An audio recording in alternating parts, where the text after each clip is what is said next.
pour un webinaire consacré au recrutement et à la fidélisation 2.0. Donc, on va un peu parler de nous au départ. Moi, je m'appelle Clémentine Rosier et je suis notaire. J'ai fait beaucoup d'études en France et en Navarre et donc j'ai connu pas mal de systèmes de fonctionnement et aujourd'hui, je travaille avec Stratae pour accompagner au changement les offices. Et je te passe la parole, Candice. Merci Clémentine. Donc, je suis Candice Nétillard. J'ai débuté ma carrière en tant que DRH. Je suis restée dans la fonction des ressources humaines pendant une vingtaine d'années avant de monter mon entreprise pour devenir consultante en ressources humaines et d'intervenir à tous les niveaux en ressources humaines sur des petites et grandes structures. Alors, on intervient, on l'a parlé de, donc vous voyez 1245 de Mutare et moi je parle de Stratae. En fait, c'est un groupe, le groupe Stratae. Il y a deux volets. Il y a le volet formation et il y a le volet conseil au sein des entreprises. Donc en fait, le volet formation, c'est à destination des professions réglementées et il y a une formation spécialement pour les notaires dont on va parler à la fin de ce webinaire. Et il y a le volet intra, c'est-à-dire le volet où on vous accompagne dans votre entreprise pour déployer le projet stratégique. C'est deux formules d'accompagnement. Donc voilà, et aujourd'hui, on se prête au jeu du webinaire pour parler donc du recrutement et de la fidélisation 2.0. Donc je crois, Candice, que tu vas un peu nous planter le décor et nous parler un petit peu des enjeux euh, de cette bi-thématique. Alors, tout à fait, Clémentine, merci. Effectivement, on ne peut pas parler de recrutement et de fidélisation 2.0, hein, les nouvelles formes de recrutement et les nouveaux enjeux de la fidélisation, sans parler des enjeux actuels, c'est-à-dire faire un portrait de l'environnement dans lequel, effectivement, on baigne aujourd'hui en tant que société. Euh, alors, il y a plein d'enjeux, évidemment, qui sont bien au-delà de ceux que j'ai listés ici. Je vous ai listé les 5 principaux qui peuvent être très prégnants aujourd'hui. Donc, le premier enjeu dont j'ai envie de vous parler aujourd'hui, c'est ce qu'on appelle la guerre des talents.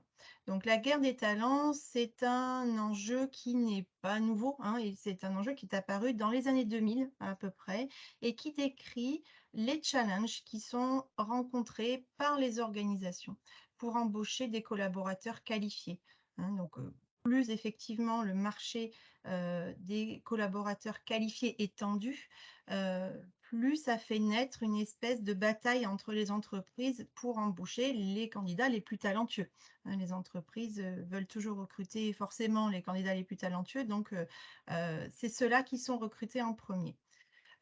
C'est un phénomène qui est mondial. Les anglo-saxons ont appelé ça le talent crunch, pour ceux qui parlent un peu anglais. Donc vraiment, la compression des talents, le fait qu'il y en ait très peu, et qui ne nous épargne pas en France, hein, qui est venu donc depuis les années 2000, mais progressivement et crescendo, je dirais, en France.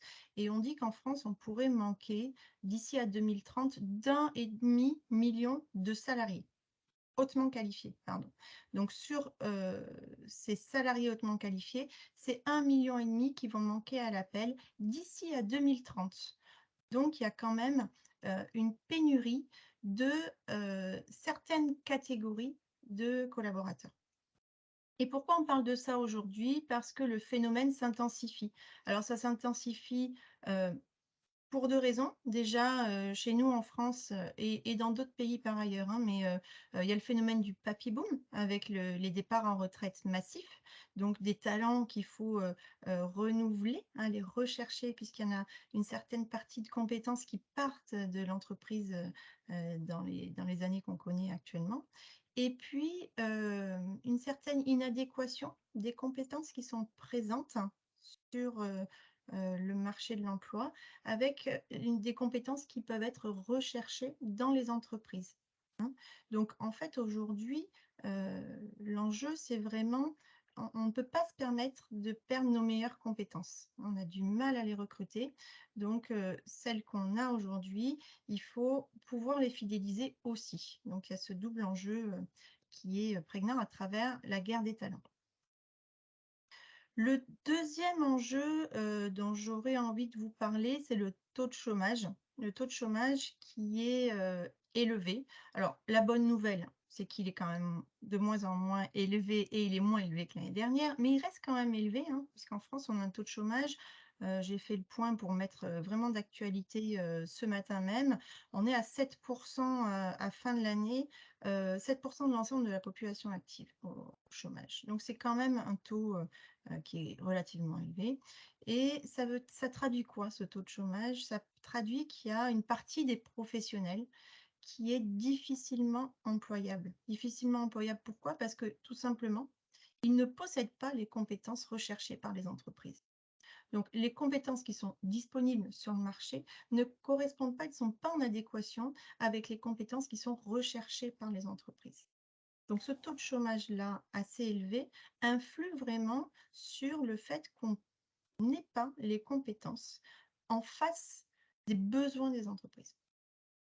Peut-être que le chat peut déjà nous dire si vous avez ou si vous êtes concerné par des difficultés de recrutement. Est-ce que vous avez, à l'heure actuelle, ça peut nous intéresser de savoir si vous avez des difficultés à recruter, puisque dans la guerre des talents et le taux de chômage élevé, ce que je comprends, Candice, c'est qu'on a du mal à trouver quelqu'un de compétent, mais en plus de ça, ça fait, on n'est forcément pas forcément dans une région où, enfin, on est forcément ou pas forcément dans une région où il y a peut-être beaucoup de chômage, donc c'est bizarre. On cherche quelqu'un, mais en fait, il y a beaucoup de personnes disponibles, mais elles n'ont pas les compétences dont on a besoin. C'est ça que tu nous dis. Alors exactement, exactement. C'est-à-dire que dans l'ensemble de la population active française, il y a des régions qui sont effectivement plus sinistrées, on va dire, que d'autres hein, en termes de taux de chômage et où les compétences vont se raréfier encore plus du fait d'un taux de chômage plus élevé sur certaines régions qui sont peut-être moins attirantes pour les candidats que d'autres. Effectivement, ça peut, en fonction de la région où on est aussi, évidemment, on va avoir encore plus de mal à recruter. Donc si c'est votre cas, effectivement, n'hésitez pas à le mettre, si vous avez si vous rencontrez des problématiques de recrutement en particulier, n'hésitez pas à le mettre, dans le chat. On pourra, évoquer des problématiques qui vous sont propres, par la suite à la fin du webinaire, hein, de toute façon, Clémentine. On laissera un espace pour ça. Alors, Ouais. qu'en est-il de la digitalisation pour toi, Candice, alors? Alors, sur la digitalisation, alors tout simplement, hein, on connaît tous les phénomènes de mondialisation actuels, Internet qui a accéléré effectivement ces phénomènes-là, les réseaux sociaux. Tous ces phénomènes-là ont multiplié les moyens pour trouver, pour attirer et pour recruter les meilleurs talents. Donc ça, c'est plutôt chouette, c'est la bonne nouvelle. Mais le revers de la médaille, c'est qu'il est devenu aussi plus difficile de les retenir, ces talents-là. C'est-à-dire qu'une fois qu'on les a recrutés, on peut les identifier. Alors déjà, c'est identifier, c'est facile. Le recruter, c'est un peu plus difficile. Et le retenir, c'est encore plus difficile parce qu'il est lui aussi le collaborateur, avec les réseaux sociaux, les réseaux professionnels, va lui aussi pouvoir faire sa propre promotion ou mettre son propre CV en ligne et va être plus volatile, hein. Il peut être très facilement débauché par un concurrent ou par une entreprise. C'est ce que nous dit d'ailleurs le chat. Je lis ce qu'on nous dit. C'est le recrutement jeune qui pose problème. Ils sont conscients de la pénurie et ont des exigences bien au-dessus de leurs faibles compétences. Formation dans le notariat très faible à tous les niveaux, sur tous les cadres. Alors, la problématique de la génération qui arrive, c'est une problématique qui est très particulière, on le sait. Alors, c'est pas un simple conflit de génération, hein. Des fois, on se dit: «Oui, c'est un conflit de génération». Alors oui, effectivement, de tout temps, on a eu des conflits de génération. Pour autant, la génération qui arrive a des besoins et des attentes, et je vous rejoins, Laurence, qui sont très particulières. Je vais en évoquer quelques-unes là dans le 5e point, de cette diapo, mais on pourrait en parler pendant 3 jours, hein. Mais effectivement, les attentes sont très particulières et pour autant, ils ont des apports aussi qui sont quand même, construits et particuliers. Donc il faut prendre, effectivement cette génération et ses attentes, en compte qui ne sont pas les mêmes que les nôtres, hein. Donc en tout cas pour cette digitalisation, j'y reviens, il y a une espèce de facilité d'échange, des talents entre, différentes sociétés, du fait de, ces réseaux sociaux, hein, qui ont, donc multiplié les moyens pour, se communiquer les uns les autres, les compétences. Candice, tu parles par exemple de LinkedIn, Facebook, ce genre de réseau utilisé. Alors moi, il me semble que j'ai vu sur Facebook une page spécialisée pour le recrutement des notaires, mais c'est ça dont tu parles. Il y aurait peut-être un notaire sur TikTok qui publie des annonces. Alors, j'ai pas été voir TikTok, j'avoue que c'est pas les réseaux sociaux que je préfère. Mais justement, c'est un peu réservé à la génération Z. Mais pour autant, oui, effectivement, sur les réseaux, le réseau social professionnel que tout le monde connaît, qui est LinkedIn, Facebook recrute beaucoup aujourd'hui aussi, effectivement. Mais sur ces deux réseaux-là, oui, il peut y avoir tout à fait des personnes qui mettent leur CV en ligne et qui sont approchées par des concurrents de manière très facile ou qui vont aller démarcher des employeurs de manière très facile également. Hein. Alors, j'ai moi, personnellement, un petit questionnement sur l'avènement de l'intelligence artificielle dont on entend parler aussi actuellement. Il semblerait que dans le recrutement, ça fasse bouger un certain nombre de lignes aussi. Pour l'instant, on en est au balbutiement, hein. Moi, j'ai pu tester un certain nombre d'outils. Je pense que ça va aussi bousculer les lignes dans les années à venir, bien évidemment, hein, comme dans tous les domaines. Donc, à Bon, bah donc surveiller également. on se revoit dans 2-3 mois pour en reparler. Je pense que ça va être à cette échelle-là, certainement, oui, effectivement. Le quatrième point que j'avais envie de vous évoquer, c'est le phénomène, ce qu'on appelle de la grande démission, hein. Donc comme son nom l'indique, ça désigne la vague de démissions qui ont été observées depuis le début de la crise sanitaire, en fait, hein, cette crise sanitaire qui a bouleversé, tout un tas d'éléments et notamment, qui a, bouleversé, les salariés aussi, en les mettant en condition de se dire: «Bon, ben, finalement, pourquoi je ne ferais pas autre chose, hein?» Donc, on a connu ce phénomène aux États-Unis, ça s'est étendu à travers le monde et notamment en Europe. Alors en France, on a été quand même à peu près épargné par rapport au reste du monde, notamment par rapport aux pays développés, bien sûr, hein. Mais, on a quand même eu une grosse vague de démissions, hein. Début 2022, je vais vous citer un chiffre, c'est 520 000 personnes qui ont démissionné, dont 470 000 en CDI quand même. Donc, c'est vraiment un phénomène qui a touché, tous les métiers. On n'a pas vu de métiers, qui ont été épargnés et notamment les métiers les plus qualifiés. D'accord? Donc c'est le plus haut niveau de démission depuis 2008 quand même. Donc il y a eu vraiment un renversement de situation avec tout un tas de salariés qui ont été d'un coup en quête de sens, et qui se sont dit: «Bah, qu'est-ce que je fais là? J'ai envie de faire autre chose». Voilà, donc cette grande démission a accéléré aussi un certain nombre de pertes des talents dans les entreprises. Et on l'a vu d'ailleurs, je ne sais pas si tu as vu Clémentine, le discours des diplômés c'était l'école d'ingénieurs d'AgroParisTech, hein, qui ont, fait un discours, ils ont été diplômés et puis ils ont fait un discours, un peu choc d'ailleurs, en fin de enfin, lors de leur remise de diplôme, hein, en disant, «Nos écoles ne nous forment plus à ce qu'on veut atteindre finalement, hein. On ne veut pas participer à ce monde-là et ils ont carrément dit que, nos métiers, sont destructeurs et ils veulent se former pour être, qui arboriculteur, qui paysan boulanger après avoir un bac+5 en poche d'ingénieur. Donc c'est vraiment, un appel à autre chose. On parlait de génération Y et Z et on va y venir là. Il y a aussi ce mouvement-là un petit peu qui est initié, hein. Oui, j'ai vu ça, c'était édifiant. Je me demande s'il n'y a pas une partie aussi qui renonçait à leur diplôme pour devenir agriculteur ou des choses comme ça. Oui, oui. C'est ça. Alors, ils ont effectivement, alors je ne sais pas s'ils sont allés jusqu'à renoncer à leur diplôme, mais en tout cas, ils ont effectivement, dit qu'ils ne voulaient pas s'engager, dans le monde pour laquelle l'école les avait formés pendant 5 ans quand même. Et pour lequel je répète, c'est des écoles qui sont, ils ont passé des concours, enfin, c'est des écoles de haut niveau, donc c'est quand même assez engageant. Heu donc c'est cette fameuse génération, on en vient petit à petit à cette fameuse génération Y et Z, hein, le cinquième point de ma diapo.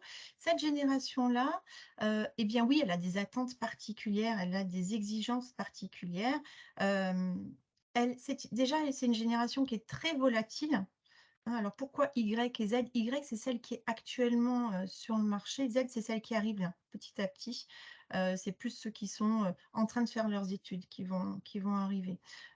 Qui a des attentes encore plus spécifique et c'est vraiment la Z, c'est vraiment la génération du zapping. Ils ont besoin de passer d'une expérience à une autre, de prendre plus de CDD que des CDI parce qu'ils n'ont pas envie de s'ancrer quelque part. Ils ont envie de voyager, ils ont envie de voir d'autres choses et de passer d'une expérience à une autre, d'une entreprise à une autre, c'est quelque chose qui est très formateur pour eux et qu'ils ont intégré dans un parcours de vie, dans un parcours de compétences classique, hein. Moi, Donc, ça me fait penser à une fois où je rencontrais les membres d'une boîte d'intérim et en fait, la majorité des employés intérimaires avaient entre 20 et 25 ans et quand je discutais avec eux lors d'une soirée, ils me disaient qu'ils préféraient ce type de travail précaire parce que c'était beaucoup plus adapté à leur mode de vie et que pour l'instant, ils ne savaient pas ce qu'ils faisaient dans 10 ans, donc ils préféraient se dire je travaille 6 mois, puis après, je pars en vacances, ou voilà. C'était frappant. C'était quasiment, ouais, les trois quarts, 75-80% de la boîte d'intérim. oui, alors c'est vraiment une attente qui est vraiment générationnelle.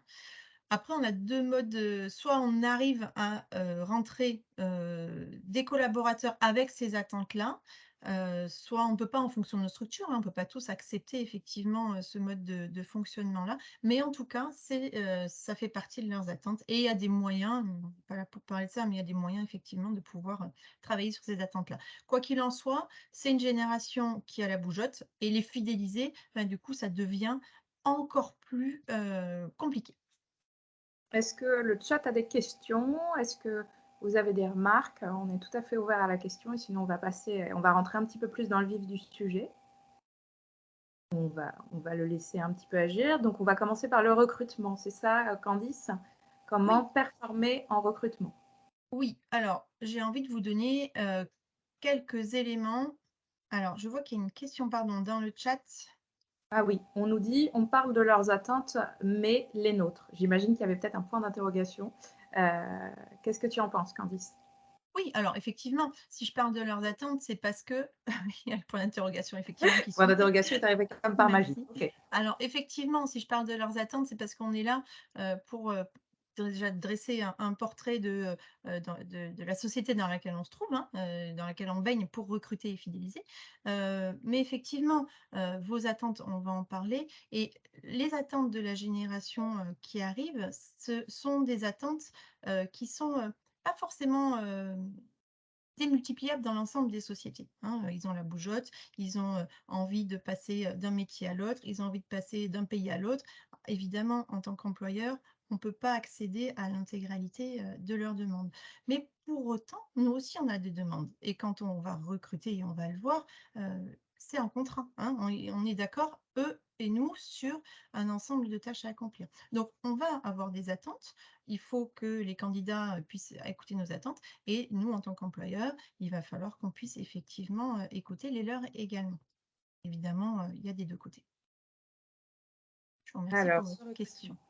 Alors, sur effectivement, si on parle, du recrutement. Alors comment on peut, arriver vers un recrutement, qui est un peu plus performant, où on arrive à attirer un peu plus de candidats, hein? Parce qu'on va parler d'améliorer notre recrutement et améliorer notre recrutement, c'est quoi? Et bien finalement, ça revient à améliorer notre image, hein. Comment on peut améliorer notre recrutement? En améliorant notre image.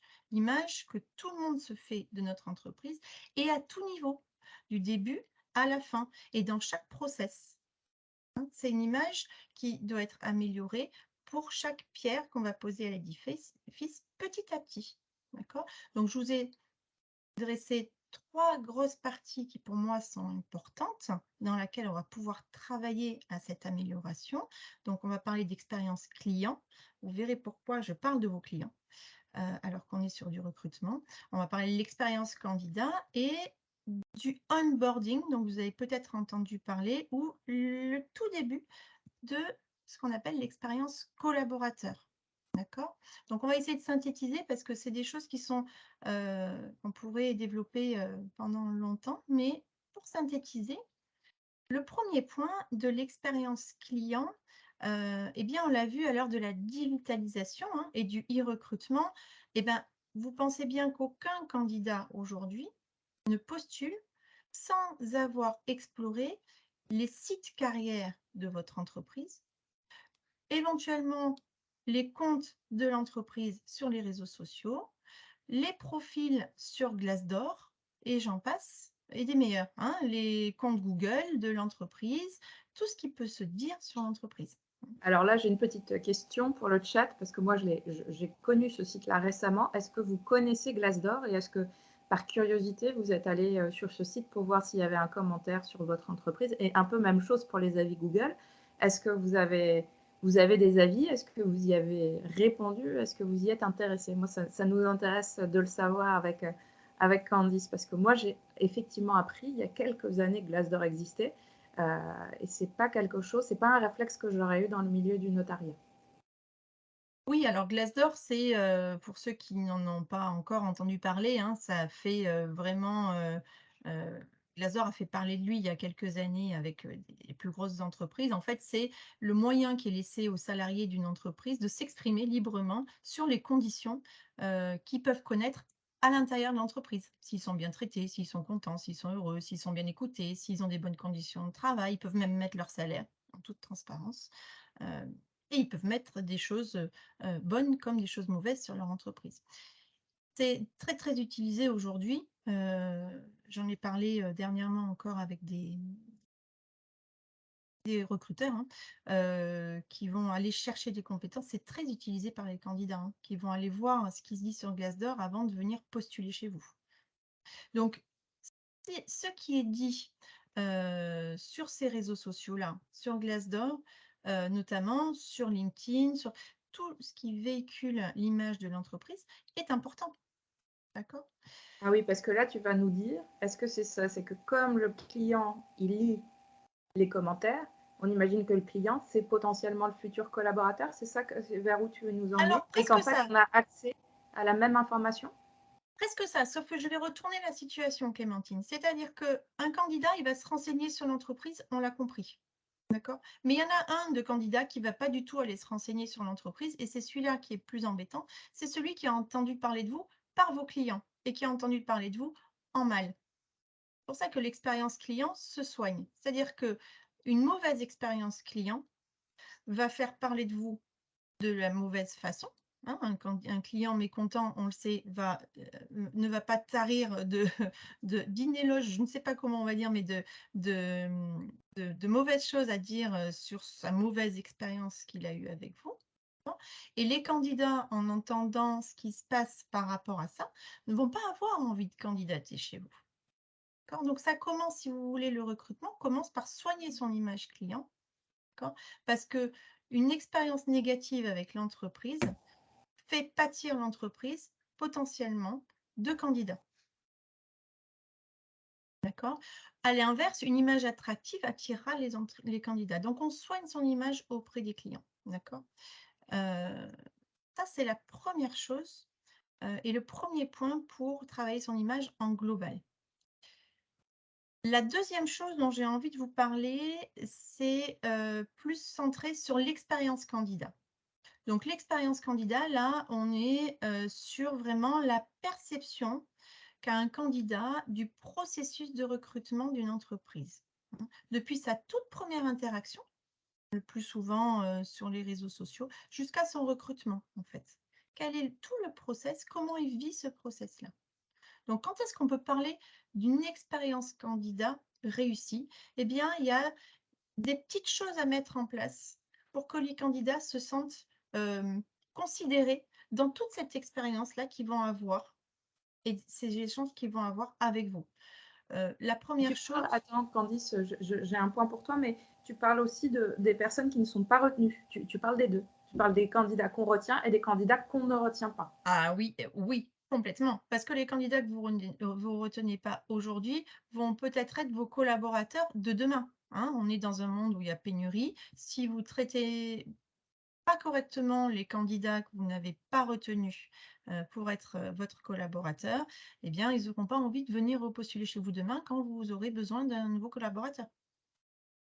Donc, bien évidemment, on traite tous les candidats de la même manière. Celui qui est recruté, eh bien évidemment, sera traité par vos soins, mais ceux qui ne sont pas retenus seront effectivement à prendre en considération également. Effectivement, une très bonne remarque. L'expérience candidat, comment on peut mettre en place des choses qui font qu'on va faire une expérience candidat réussie? Eh bien, déjà, on va personnaliser, hein, la relation au candidat. Euh, un simple mail de recrutement avec le prénom, le nom, au lieu d'un simple bonjour, simplement. Un suivi des étapes par mail ou par SMS. Euh, tout ce qui va pouvoir personnaliser la relation avec le candidat va conforter le candidat et va faire en sorte qu'il soit dans un espace où il se sent bien. Et c'est ça qu'on veut. On va favoriser également, par exemple, une authenticité des échanges. Quand on va échanger avec le candidat, on va parler vrai. On ne va pas lui vendre du rêve par rapport aux conditions de travail, ni par rapport à notre entreprise. Notre entreprise est une entreprise qu'on va bien évidemment mettre en avant, mais dans le travail qu'on fait, on va parler vrai. D'accord. On lui donne peut-être aussi au candidat des opportunités de découvrir les métiers, la culture de l'entreprise dans l'échange qu'on a avec lui, pour lui donner une perspective un petit peu. Et puis, on en parlait, Clémentine, c'est très important, hein, on va donner un feedback, un retour aux candidats écartés, hein. On va leur donner des clés pour mieux se positionner. Pourquoi on les a écartés? Hein, parce qu'effectivement, le candidat est écarté aujourd'hui, on aura peut-être besoin de lui demain, hein, d'accord? Donc ça, c'est très important. Et ça pose les bases, de relations saines pour, le collaborateur qui est recruté et pour les candidats qu'on a écartés.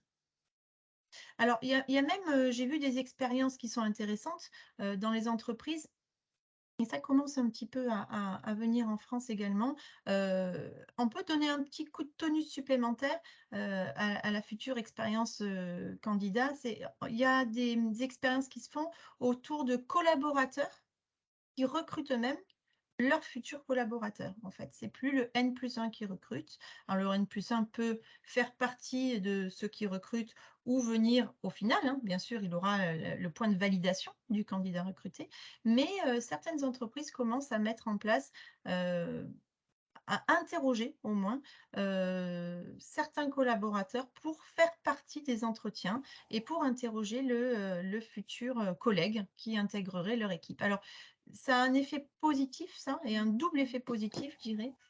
Un, c'est que le candidat, lui, il est conforté parce que travailler et discuter avec un collègue, un futur collègue, des conditions de l'entreprise, ben, c'est pas la même chose que d'en discuter avec son N+1. Et la deuxième chose, c'est par rapport à ce que ça peut créer chez les collègues en question qui recrutent, ça peut créer une espèce de collaboration, hein, et ça valorise les collaborateurs et ça renforce l'équipe, hein, autour du candidat qui va être intégré.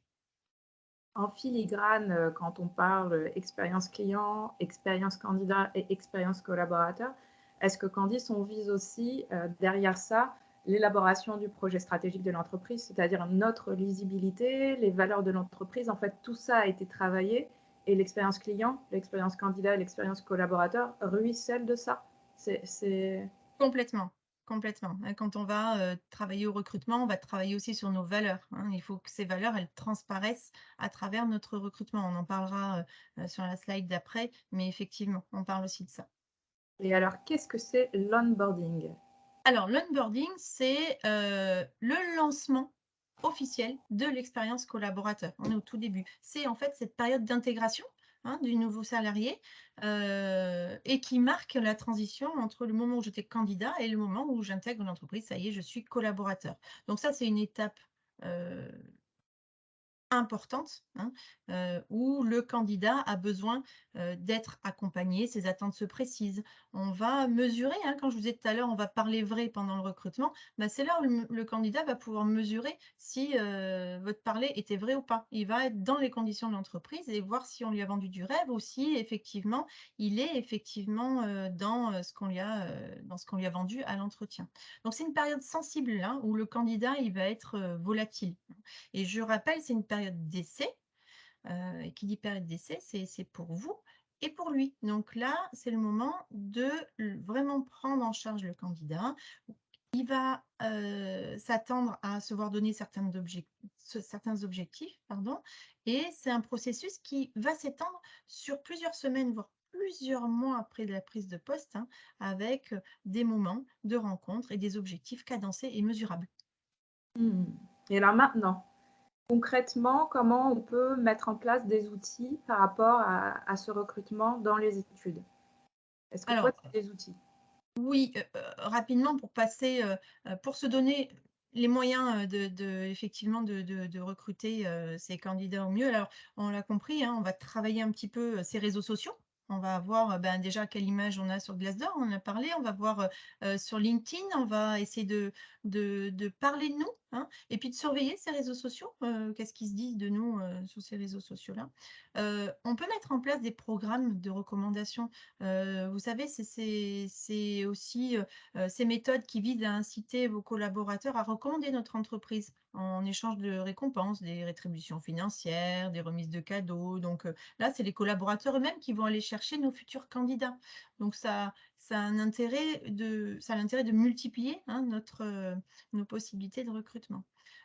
On peut mettre en place des événements de recrutement. Donc, parmi les événements, on va penser au salon de l'emploi, soit généralisé, soit spécialisé.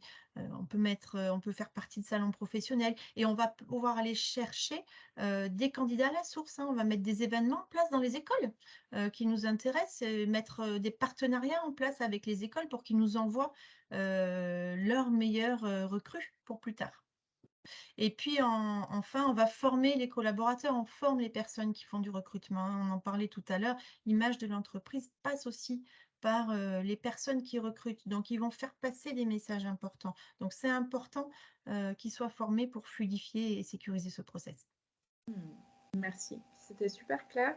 Je vous invite le chat si vous avez des questions à nous les poser et puis on va passer au deuxième élément après le recrutement, la fidélisation, qui est un peu quand on a pu accueillir un talent, comment on le fait rester dans l'entreprise? Alors Candice, dis-nous un peu ça. Alors oui, bah, c'est important, hein, maintenant qu'on l'a recruté, on ne va pas le perdre. C'est important de fidéliser, vu le contexte, on l'a vu, et vu le coût associé. Alors est-ce que tu sais, Clémentine, quel coût moyen on met derrière un recrutement raté? Alors là, je ne répondrai même pas à cette question, je n'en ai aucune idée. Vas-y, dis-nous. Alors évidemment, ça dépend des postes, mais si on fait une grosse moyenne, hein, qui ne veut jamais dire grand-chose, mais ça reste une moyenne, on est sur un coût moyen de 90 000 €. Hein. 90 000 € qui dépend, alors si on recrute des compétences, haut niveau, ben, ça sera bien plus, bien évidemment, mais qui engendrent, qui comprennent, pardon, bah, à la fois, tout le coût d'un recrutement, hein, qui est estimé entre 20 000 et 50 000 €, le coût d'un recrutement brut, les annonces, le temps passé, tout ça, mais le coût aussi de la perte de business que ça a engendré tout ce temps-là, de la formation de la nouvelle recrue et puis de la formation de l'autre nouvelle recrue qu'on va former, puisqu'on remplace, de l'impact sur l'image, que ça a de nous, de la perte de motivation de l'équipe, hein, temporairement, sur lesquels on va rebasculer éventuellement des dossiers et puis qui vont voilà. Donc tout ça, on parle en moyenne de 90 000 €. Donc effectivement, une fois qu'on a un candidat, déjà qui est difficile à trouver, on va essayer de le fidéliser. Alors pour ça, j'ai envie de parler, et je vois l'heure qui avance, donc je vais, essayer d'être encore plus synthétique sur ces, domaines-là. Mais, on a parlé du onboarding et du offboarding. On a compris, hein, mettre en place un onboarding efficace. Il ne faut pas se passer aussi du offboarding, hein. Le offboarding, pourquoi? C'est le fait de travailler le départ aussi. Hein, c'est important de mettre en place un entretien efficace et un process efficace à l'arrivée, mais pour autant, dans un cas de départ, c'est important de pouvoir savoir pourquoi nos salariés partent, d'accord, de connaître leur raison du départ et savoir ce qu'ils vont aller chercher ailleurs pour pouvoir, pour ne pas reproduire et effectivement pouvoir, mettre en place des actions correctives, pour les salariés, qui seraient éventuellement sur le départ. Donc ça, c'est la première chose. Le deuxième point dont j'ai envie de vous parler, c'est de mettre en place une politique de développement de compétences et des carrières. Donc les compétences ont une durée de vie de plus en plus courte. Aujourd'hui, selon l'OCDE, on dit qu'une compétence a une durée de vie moyenne, une compétence technique, un savoir-faire, c'est 2 ans en moyenne. Il y a en 1987, il y a une trentaine d'années de ça, pardon, il y a un peu plus d'une trentaine d'années de ça, c'était 30 ans la compétence, la durée de vie. Donc, si vous voulez, au-delà de 2 ans, la compétence, elle perd en utilité et elle doit être réactualisée, hein. Donc, on voit que les compétences sont en évolution constante aujourd'hui. Et Alors en moi tant j'ai une petite question là, Candice. Nous dans le notariat, on est plus dès on a des employés, des collaborateurs, mais en fait, si on ne devient pas notaire, notaire salarié, notaire associé, est-ce qu'on peut quand même se dire que, enfin, tu vois, l'évolution, elle est assez limitée de manière verticale. Donc, quand tu parles de développement des compétences, parles de ça de manière horizontale, c'est ça?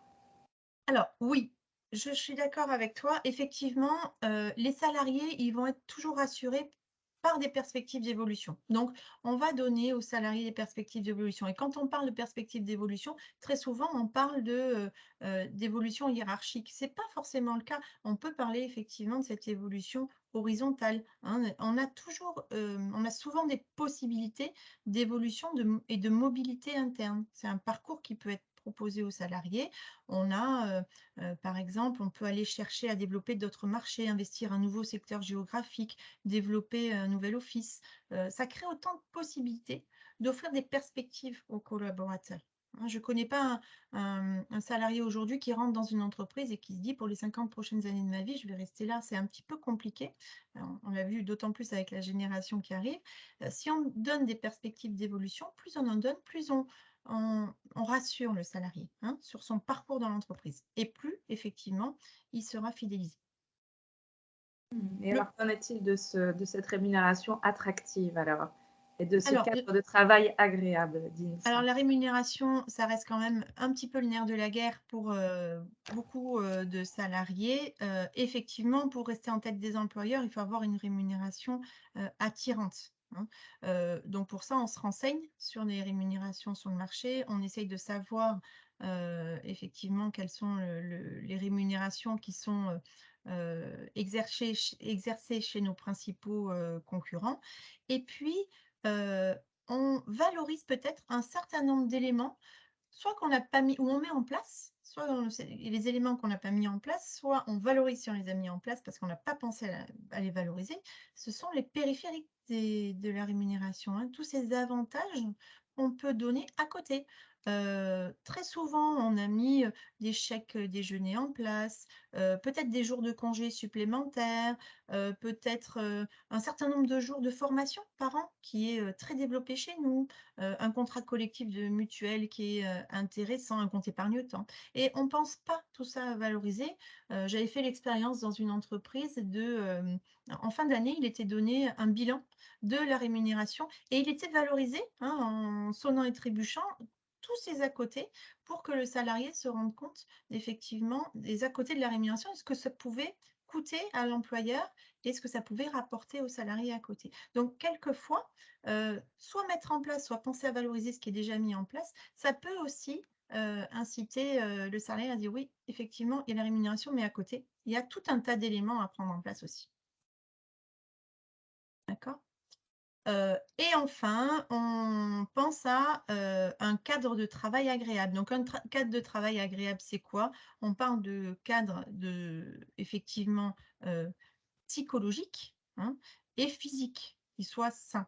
Donc physique, c'est tout ce qui est cadre de travail. Alors on va aménager l'espace de travail pour qu'il soit agréable, bien sûr, mais on pense aussi au cadre psychologique. Il faut que le salarié, qu'on puisse favoriser la santé et le bien-être au travail. Et ça passe par quoi? Ça passe par effectivement beaucoup de choses autour de la communication.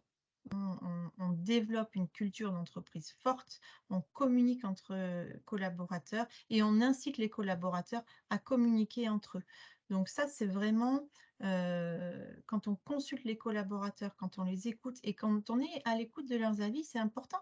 On peut les consulter et leur demander leur avis sur un certain nombre de points. Quelquefois, ils auront des suggestions et des remarques et ils soulèveront des problèmes auxquels on n'a pas forcément pensé. Donc tout ça participe au cadre de travail, favorable, dans lequel on peut retenir effectivement plus facilement, les salariés. Alors moi, ça me fait penser à quelque chose que j'avais vu il y a quelques années. C'était des notaires qui recrutaient en prenant en photo, donc 3 notaires différents, un leur jacuzzi dans l'étude, ils avaient installé ça, 2 une salle de sport et 3 ils prenaient en photo un chien qui était peut-être la mascotte de l'étude, le chien du notaire et c'était lui qui recrutait: «Viens me voir et me faire des caresses» et tout ça. Ça m'a marqué. Je n'ai pas postulé à l'époque, mais ça m'a marqué. C'était Alors assez fort. oui, C'était sur LinkedIn.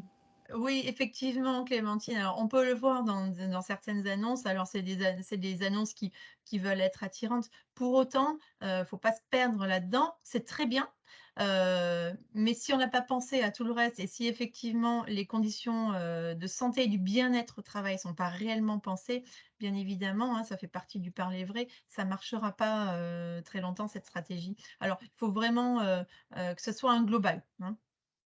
OK et alors donc, dans ces cas-là, on a parlé des outils pour, le recrutement. Est-ce que tu as des outils à nous proposer pour la fidélisation? Oui, alors on l'a évoqué, rapidement tout à l'heure, il y a toute une palette, hein, d'avantages sociaux, auxquels on peut penser, hein, qui peuvent, contribuer à retenir, le collaborateur. On a, pas parlé d'activités de team building, mais j'avais envie de vous en parler aussi parce que, on le voit, hein, dans beaucoup d'entreprises, travailler autour d'activités, autour de l'équipe, de les faire collaborer ensemble sur des projets, qui sont en dehors du cadre de travail. Ça fédère une entreprise, ça fédère vraiment des équipes autour de valeurs communes, hein.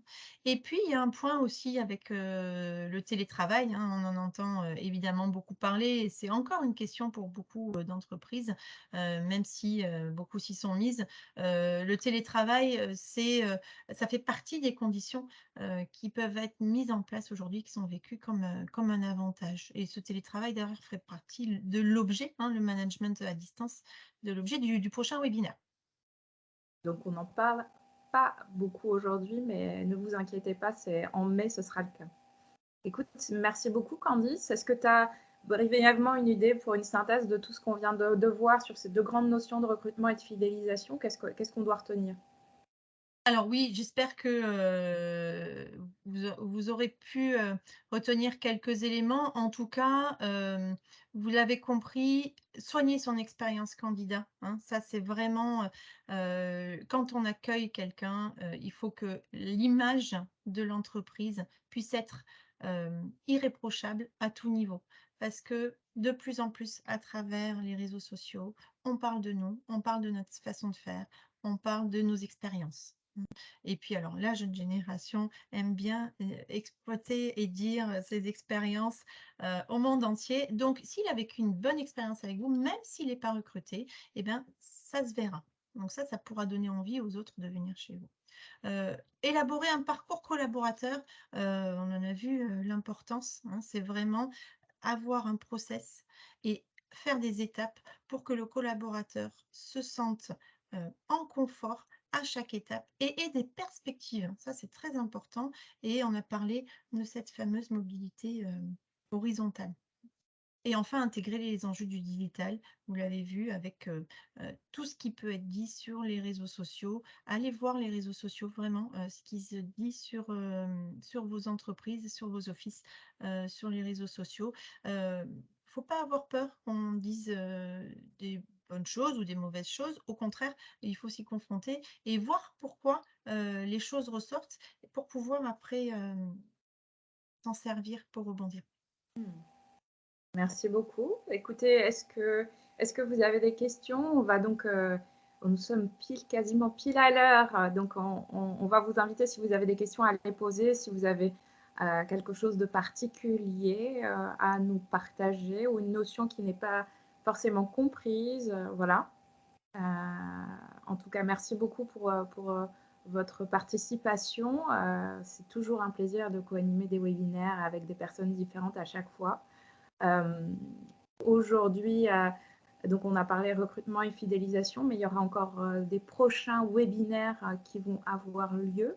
Alors, j'essaye de mettre la diapo, pardon, hein, qui ne C'est les aléas du direct. Donc le prochain, Candice le disait, ce sera sur le travail à distance en mai. Et puis après, il y aura l'expérience client aussi en mai. Et en juin, on parlera de la posture managériale et du projet stratégique. Voilà. Et ce que je vous disais en introduction, c'est qu'il y a une formation pour les notaires, spécialement qui reprend en fait les thématiques des webinaires qu'on vous propose, et vous pouvez aller directement sur stratei.fr pour avoir le détail du contenu de cette formation, et elle est habilitée par le SCSN, donc ça compte dans votre droit individuel à la formation. Voilà. Candice et moi, on est disponible par mail si vous avez des questions à nous poser directement à candice@stratei.fr et à clémentine@stratei.fr. Voilà, merci. Voilà, s'il n'y a pas de questions, on vous remercie vraiment de votre participation à ce webinaire. C'était une très chouette expérience.